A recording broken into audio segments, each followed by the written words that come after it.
बिस्मिल्लाहिर्रहमानिर्रहीम। अस्सलाम वालेकुम।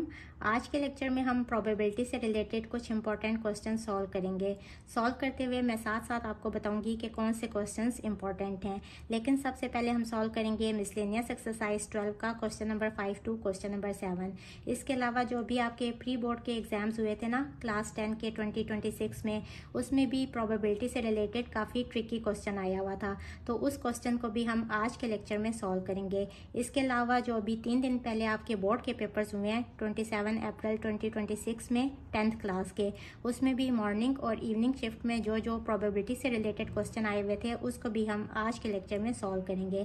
स्टार्ट करते हैं। क्वेश्चन नंबर 5 है मिसलेनियस एक्सरसाइज 12 का। Given box and whisker plots show the marks of 4 boys of Mauve section and 4 boys of Hazel section in math test. Math का test हुआ है और उसमें 4 बॉयज हैं मोव सेक्शन के और 4 बॉयज हैं हेजल सेक्शन के। उनके मार्क्स को देखते हुए box and whisker plot draw किया हुआ है। ये हेजल सेक्शन का बॉक्स एंड विस्कर प्लॉट है और ये मोव सेक्शन का बॉक्स एंड विस्कर प्लॉट है। हमने क्या फाइंड करने हैं? सबसे पहले find median score of both sections. हमें पता है कि ये जो फर्स्ट वैल्यू होती है ये Q1 की होती है, ये Q2 या मीडियन की वैल्यू होती है, ये Q3 की वैल्यू होती है। इधर भी इसी तरह से ये Q1 की है, ये मीडियन की वैल्यू है और ये Q3 की वैल्यू है। तो सबसे पहले मीडियन स्कोर फाइंड करने के लिए ना हम इन लाइंस को चेक करेंगे कि ये किस जगह पे लाई कर रही हैं। इनको सॉल्व करने के लिए मैं बुक पे ही इसको लोकेट करूंगी इन वैल्यूज़ को, ताकि जो हमारी रीडिंग्स है ना वो बिल्कुल एक्यूरेट आए। आप देखें इस तरह से। ये जी हमने हेजल सेक्शन का मीडियन स्कोर देखा है। अब देखें 60 और 70 के बिल्कुल दरमियान में ये वैल्यू नहीं है, थोड़ी सी साइड पे है। तो हेजल सेक्शन का जो मीडियन स्कोर है ना वो हम इक्वल कर लेते हैं अप्रॉक्सीमेटली इक्वल्स टू 64। और इसी तरह मोव सेक्शन का तो एग्जैक्ट 70 के ऊपर आ रहा है। तो हम लिखेंगे कि हेजल सेक्शन का जो मीडियन स्कोर है वो है 64 और हेजल सेक्शन का मीडियन, ये मीन नहीं है मीडियन है, ये है अप्रॉक्सीमेटली इक्वल्स टू 64 और मीडियन है मोव सेक्शन का, ये हमने लोकेट किया है 70 पे। इसके बाद हमने दोनों सेक्शंस के इंटर क्वार्टाइल रेंज फाइंड करने हैं, यानी कि सबसे पहले हम Q1 और Q3 की वैल्यू फाइंड करेंगे, दोनों को माइनस करेंगे। अब सबसे पहले हम हेजल सेक्शन में चेक कर लेते हैं कि Q1 और Q3 किस किस जगह पे हैं। तो उसी तरह से स्केल को रखते हुए देखें जी, ये है Q3 सॉरी 70 से थोड़ा सा पीछे, तो इसको कह लें 69 और इसी तरह से ये है बिल्कुल 60 के ऊपर। तो Q1 हेजल सेक्शन का है 60 और Q3 आप 69 कर लें या 68 कर लें, आपकी मर्ज़ी है। Q3 माइनस Q1, मैं यहाँ 68 कर लेती हूँ और Q1 हमने लोकेट किया है बिल्कुल 60 के ऊपर। इनको माइनस करेंगे तो 8 यहाँ हमारा हेजल सेक्शन का IQR का आंसर आ जाएगा। इसके बाद हमने मोव सेक्शन का IQR फाइंड करना है, तो उसी तरह से हम Q3 और Q1 की वैल्यूज़ को लोकेट कर लेंगे। बुक के ऊपर ये करती हूँ ताकि जो हमारी रीडिंग्स हैं वो बिल्कुल बुक के मुताबिक आएँ। देखें यहाँ 80 है Q3 की वैल्यू और Q1 की वैल्यू इस जगह पे है जो हेजल सेक्शन के ना मीडियन की भी वैल्यू थी। ये हमने वैल्यू ली थी 64, तो 80 माइनस 64 हो जाएगा। 80 माइनस 64, सो इसका आंसर आ जाएगा 16। अब चलते हैं क्वेश्चन नंबर 6 की तरफ। Question number 6 is Bareera and Hadia draw cookie packs. इस क्वेश्चन को इस तरह से समझ लें कि सपोज एक बर्थडे पार्टी चल रही है जिसके अंदर एक बॉक्स पड़ा हुआ है, इसके अंदर डिफरेंट कुकीज़ के पैक्स बने हुए हैं। बरीरा और हादिया अपनी मर्जी से इस बॉक्स में से कोई भी कुकी पैक्स ड्रॉ कर लेती हैं, यानी कि निकाल लेती हैं। Hadiya after Bareera from a bag of 2 choco cookies and 3 lemon cookies. अब इस बॉक्स के अंदर 2 चोको कुकीज़ हैं और 3 लेमन कुकीज़ हैं। लेमन कुकीज़ को ना मैं शेडेड कर देती हूँ इस तरह से, ताकि आपको पता चल जाए कि ये लेमन कुकीज़ हैं और ये 2 जो हैं ये चोको कुकीज़ हैं। अब पहले बरीरा निकालेगी और हादिया जो है ना वो आफ्टर बरीरा, यानी हादिया बरीरा के बाद इसमें से कुकी पैक निकालेगी। Find the probability of drawing both lemon cookies. अब हमने ये प्रोबेबिलिटी फाइंड करनी है कि दोनों जो पैक्स निकालती हैं ना वो दोनों लेमन कुकीज़ होते हैं, यानी कि ये वाला या ये वाला, दोनों ने लेमन कुकीज़ निकालने हैं, चोको कुकीज़ किसी ने भी नहीं निकालने। अब बोथ से पता चल रहा है कि यहाँ हम probability of A intersection B find करेंगे। Event that Bareera draw lemon cookie and B be the event that Hadiya draw lemon cookie. अब आप रियल लाइफ स्टोरी में देखें कि अगर इस बॉक्स में से सबसे पहले बरीरा ने निकालने ना, बरीरा एक लेमन कुकी निकाल लेती है, यानी एक कुकी उसने निकाल लिया। अब बरीरा की प्रोबेबिलिटी क्या होगी, यानी प्रोबेबिलिटी ऑफ इवेंट ए, कितने फेवरेबल आउटकम्स हैं यानी कितने लेमन कुकीज़ हैं 3 डिवाइडेड बाय टोटल आउटकम्स या total sample space. Total cookies कितने हैं 5, तो 3/5। अब जब हादिया ने लेमन कुकी निकालना है ना, तो ऐसे नहीं हो सकता कि कोई बरीरा को कहे कि तुम आपने वाला कुकी वापस रख दो। जाहिर बात है ये वाला कुकी जो है बरीरा ने ये निकाल लिया है, तो अब बॉक्स के अंदर कितने कुकीज़ रह गए 4, और टोटल जो लेमन कुकीज़ हैं वो अब 2 रह गए हैं। मीन्स के फर्स्ट इवेंट के अकर होने से सेकेंड इवेंट की प्रोबेबिलिटी पे असर पड़ रहा है। तो यहाँ से पता चल गया कि ए और बी जो हैं ये डिपेंडेंट इवेंट्स हैं। Since A and B are dependent events, so probability of A intersection B का क्या फार्मूला होगा, probability of A multiply by probability of B given A। और probability of B given A हम किस तरह से find करेंगे कि टोटल अब फेवरेबल आउटकम्स यानी कि टोटल कितने लेमन कुकीज़ हैं 2, और टोटल सैम्पल स्पेस या टोटल आउटकम्स कितने हैं 1 2 3 4। तो इसका आंसर आ जाएगा 1/2। सिंपल इन दोनों को मल्टीप्लाई करेंगे, 3/5 मल्टीप्लाई बाय 1/2, तो इसका आंसर आ जाएगा 3/10। स्टूडेंट्स ये क्वेश्चन बहुत इंपॉर्टेंट है, इस पे इंपॉर्टेंट मार्क कर लें। A company has 2 machines A and B. एक कंपनी के पास 2 मशीन्स ए और बी हैं which produces 60% and 40% of the total products respectively. अब यहाँ इन्होंने हमें ये नहीं बताया कि कितनी प्रोडक्ट्स टोटल तैयार हो रही हैं, लेकिन चूंकि ये एक कंपनी है तो जाहिर बात है इसमें तो हज़ारों के हिसाब से प्रोडक्ट्स तैयार हो रही होंगी। यहाँ इन्होंने हमें परसेंटेज बता दी है कि टोटल जितनी भी प्रोडक्ट्स हैं ना, उनमें से 60% प्रोडक्ट्स जो है वो मशीन ए बना रही है, और उनमें से 40% प्रोडक्ट्स जो है वो मशीन बी बना रही है। Machine A produces 20% defective products. अब उन 60% में से 20% प्रोडक्ट्स जो है ना वो मशीन ए डिफेक्टिव प्रोडक्ट्स तैयार कर रही है, and machine B produces 15% defective products. Machine B total 40% products बना रही है, इन 40% में से 15% प्रोडक्ट्स जो हैं वो डिफेक्टिव प्रोडक्ट्स प्रोड्यूस कर रही है। What is the probability that a randomly selected product is defective. अब हमने प्रोबेबिलिटी बतानी है कि वो जो हमने प्रोडक्ट सेलेक्ट की है या वो प्रोडक्ट जो हम उस कंपनी से ख़रीद रहे हैं वो डिफेक्टिव प्रोडक्ट निकल आती है। अब अगर हम इसको आसान अल्फाज में समझें तो सपोज टोटल जो प्रोडक्ट्स बनी हैं ना वो हैं 200। अब इन 200 में से 60% प्रोडक्ट्स जो हैं वो मशीन ए बना रही है, तो हम 60% ऑफ 200 फाइंड कर लेते हैं कि ये कितनी नंबर ऑफ प्रोडक्ट्स बना रही है। 60/100 मल्टीप्लाई बाय 200, तो इसका आंसर आ जाएगा 120। यानी कि 200 में से 120 प्रोडक्ट्स जो है ना वो मशीन ए बना रही है, और 40% मशीन बी बना रही है, तो हम इसका 40% भी फाइंड कर लेंगे। इस तरह से 40/100 मल्टीप्लाई बाय 200, तो इसका आंसर आ गया 80। अब देखें टोटल 200 प्रोडक्ट्स हैं जिसमें से 120 मशीन ए बना रही है और 80 प्रोडक्ट्स जो हैं वो मशीन बी बना रही है। अब इन 120 में से ना 20% प्रोडक्ट्स जो हैं वो डिफेक्टिव प्रोडक्ट्स प्रोड्यूस हो रही हैं, यानी कि इसका हम 20% भी फाइंड कर सकते हैं। इस तरह से 20% ऑफ टोटल 120, तो इसका आंसर आ जाएगा 20/100 मल्टीप्लाई बाय 120, तो 24। यानी कि मशीन ए 120 प्रोडक्ट्स बना रही है, जिसमें से मशीन ए जो है वो डिफेक्टिव कितनी प्रोडक्ट्स बना रही है 24। इसी तरह से मशीन बी टोटल कितनी प्रोडक्ट्स बना रही है 80, और इन 80 में से 15% जो हैं वो डिफेक्टिव प्रोडक्ट्स प्रोड्यूस हो रही हैं। तो ये भी हम फाइंड कर सकते हैं कि कितनी defective products machine B produce कर रही है। यहाँ से 5 2s are 10, 5 3s are 15, 2 1s are 2, 2 4s are 8, 3 4s are 12। यानी कि 80 में से 12 प्रोडक्ट्स जो है ना वो मशीन बी जो है वो डिफेक्टिव प्रोडक्ट्स प्रोड्यूस कर रही है। अब यहाँ हम लेट कर लेते हैं कि let A be the event that the product is produced by machine A, B be the event that the product is produced by machine B, and D be the event that the product is defective. अब इसके बाद चूंकि यहाँ percentage given है, तो percentage का मतलब क्या होता है कि ये प्रोबेबिलिटी गिवन होती है। ये है प्रोबेबिलिटी ऑफ मशीन ए, क्योंकि देखें इसको हम लिख सकते हैं ना 60% को 60/100 करके। तो 60 क्या है, नंबर ऑफ फेवरेबल आउटकम्स, और टोटल आउटकम्स हैं 100। अपनी आसानी के लिए चूंकि यहाँ परसेंटेज में वैल्यूज़ गिवन है ना, तो आप ये भी कर सकते हैं कि टोटल जो प्रोडक्ट्स बन रही हैं वो हैं 100। इन 100 में से 60 प्रोडक्ट्स मशीन ए बना रही है, और इन 100 में से 40 प्रोडक्ट्स जो हैं वो मशीन बी बना रही है। अब हमने ये चेक करना है कि 20% ऑफ 60 कितना होता है, क्योंकि मशीन ए जो डिफेक्टिव प्रोडक्ट्स बना रही है ना वो है 20।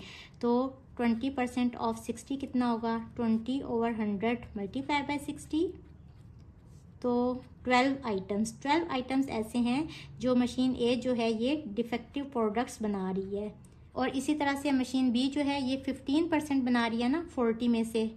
तो 15% ऑफ 40 कितना होगा, 15/100 multiply by 40। 2 2s are 4, 2 5s are 10, 5 3s are 15, 3 2s are 6। यानी कि इन 40 में से 6 प्रोडक्ट्स जो है ना वो डिफेक्टिव प्रोडक्ट्स प्रोड्यूस हो रही हैं बाय मशीन बी। तो यहाँ से हम इसको लिखेंगे 0.6 करके। इसके बाद probability of machine be given है 40% यानी 40/100। इसको हम लिखेंगे 0.4 करके। 20% जो है ये डिफेक्टिव आइटम्स बन रहे हैं बाय मशीन ए। कितनी है, 20%।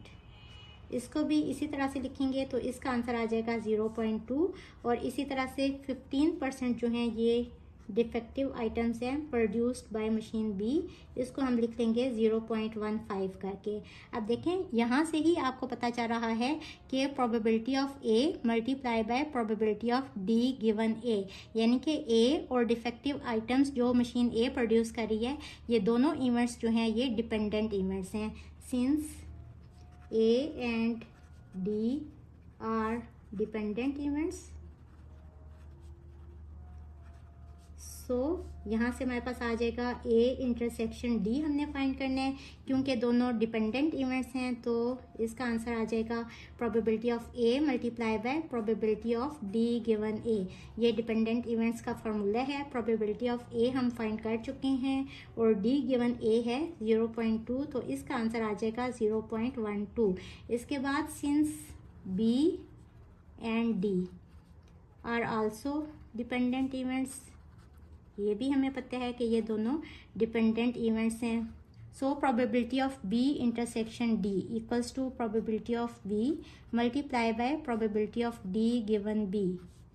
Probability of B is 0.4 and D given B is 0.15, so इसका आंसर आ जाएगा 0.06। अब देखें ये तो हमने दोनों जो मशीनें हैं ना उनके हमने डिफेक्टिव प्रोडक्ट्स की प्रोबेबिलिटी फाइंड कर ली है। अब सिंपल देखें, जो भी हमने प्रोडक्ट सेलेक्ट करनी है वो मशीन ए की भी डिफेक्टिव प्रोडक्ट हो सकती है और वो डिफेक्टिव प्रोडक्ट्स मशीन बी की भी तैयारशुदा हो सकती है। तो सिंपल हमने इन दोनों को ऐड कर देना है। हम लिखेंगे since A intersection D and B intersection D are mutually exclusive events। क्योंकि देखें हमने probability of defective item find करना है ना, तो वो जो डिफेक्टिव आइटम है वो ए मशीन का भी तैयारशुदा हो सकते हैं या फिर मशीन बी का भी तैयारशुदा हो सकते हैं। तो बीच में और आएगा, और चूंकि दोनों इवेंट्स म्यूचुअली एक्सक्लूसिव इवेंट्स हैं तो सिंपल इनकी प्रोबेबिलिटी ऐड हो जाएगी, यानी कि 0.12 plus 0.06, so the answer is 0.18। ये दोनों क्वेश्चंस अभी बोर्ड के पेपर में आए हैं, जो 27 अप्रैल 2026 को बोर्ड का पेपर हुआ है ना 10th क्लास का। ये क्वेश्चन फर्स्ट शिफ्ट वाले पेपर में था और ये वाला सेकंड शिफ्ट वाले पेपर में था। दोनों को 1 बाय 1 सॉल्व कर लेंगे। From a bag containing 4 white and 6 black balls, एक बैग है जिसके अंदर 4 वाइट बॉल्स हैं और 6 ब्लैक बॉल्स हैं। 2 balls are drawn one after the other without replacement, 2 balls निकाली गई हैं एक के बाद दूसरी without replacement. Find the probability that both balls are black, हमने प्रोबेबिलिटी फाइंड करनी है कि दोनों बॉल्स जो हैं वो ब्लैक हों। बोथ से हमें पता चल रहा है कि यहाँ हमने मल्टीप्लिकेशन वाला लॉ यूज़ करना है। लेकिन इसके लिए हमने सबसे पहले ये देखना है कि क्या दोनों इवेंट्स डिपेंडेंट हैं या दोनों इवेंट्स इंडिपेंडेंट हैं।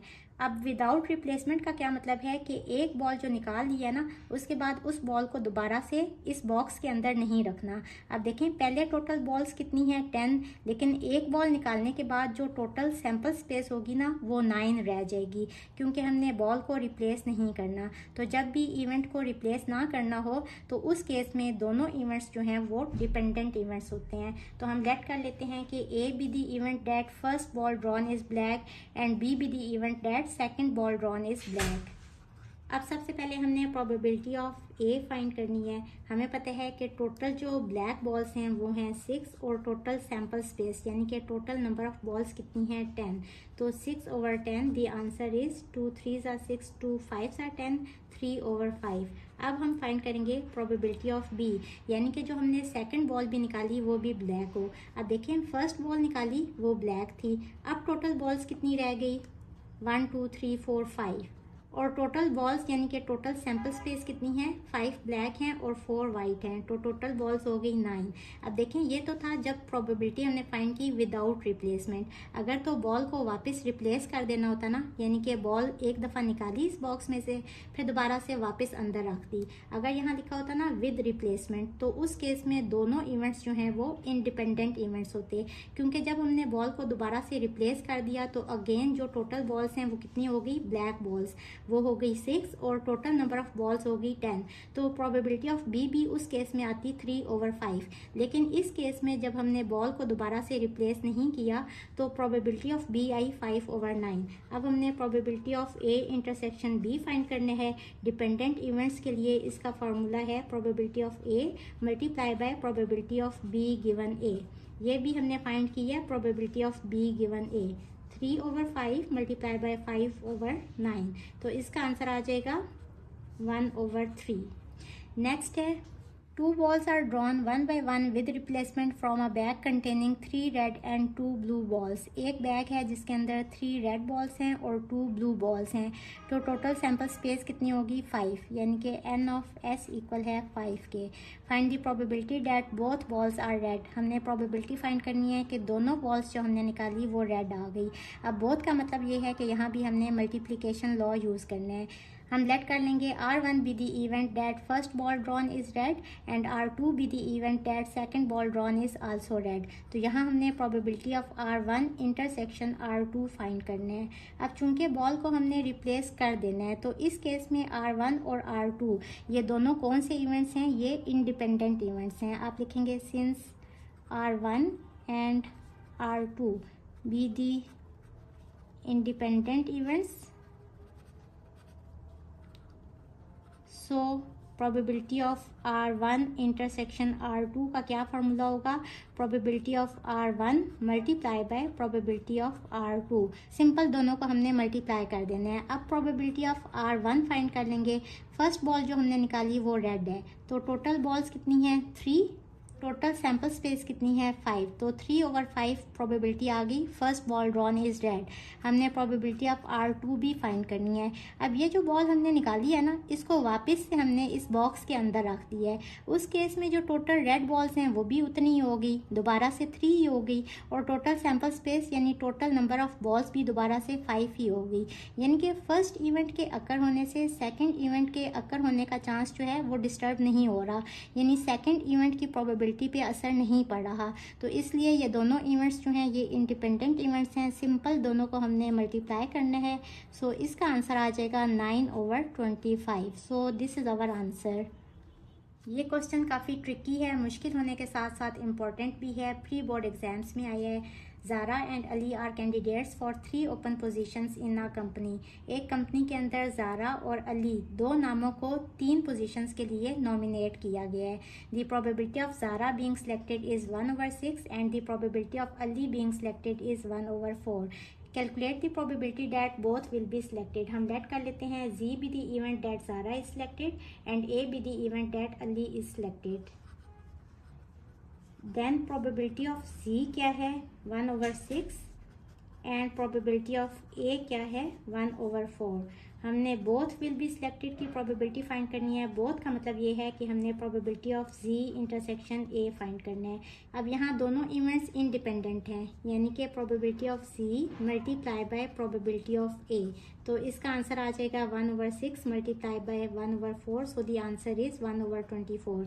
नेक्स्ट हमने फाइंड करने हैं probability that only one of them will be selected, कोई एक दोनों में से सिलेक्ट हो। अब प्रोबेबिलिटी ऑफ जी कितने हैं 1/6 और प्रोबेबिलिटी ऑफ अली है 1/4। अगर तो अली सिलेक्ट होते हैं तो ज़ारा सिलेक्ट नहीं होगी, उस केस में probability of not Zara selected ये कितनी होगी। अब देखें जो सारे इवेंट्स हो रहे होते हैं ना किसी भी एक्सपेरिमेंट में, तो टोटल एक्सपेरिमेंट की प्रोबेबिलिटी कितनी होती है 1। इस 1 में से हम प्रोबेबिलिटी ऑफ ज़ारा सिलेक्टेड को माइनस कर देंगे, सो इसका आंसर आ जाएगा 5/6। इसी तरह से देखें ऐसे भी तो हो सकते हैं ना कि अली सिलेक्ट ना हो, तो probability of not Ali selected ये भी फाइंड कर लेंगे। किसी भी एक्सपेरिमेंट की टोटल प्रोबेबिलिटी होती है 1 में से हम माइनस करेंगे अली सिलेक्टेड की प्रोबेबिलिटी को, सो इसका आंसर आ जाएगा 3/4। अब इफ़ ज़ारा इज सिलेक्टेड तो ज़ारा के सिलेक्ट होने की वजह से अली के सिलेक्ट होने का चांस ख़त्म हो जाएगा, तो प्रोबेबिलिटी ऑफ ओनली ज़ारा। अब ये दोनों इवेंट्स क्या हैं, ये दोनों इवेंट्स डिपेंडेंट इवेंट्स हैं कि एक इवेंट के अकर होने से दूसरे इवेंट के अकर होने का चांस ख़त्म हो गया, तो इसका आंसर होगा प्रोबेबिलिटी ऑफ ज़ारा सिलेक्टेड।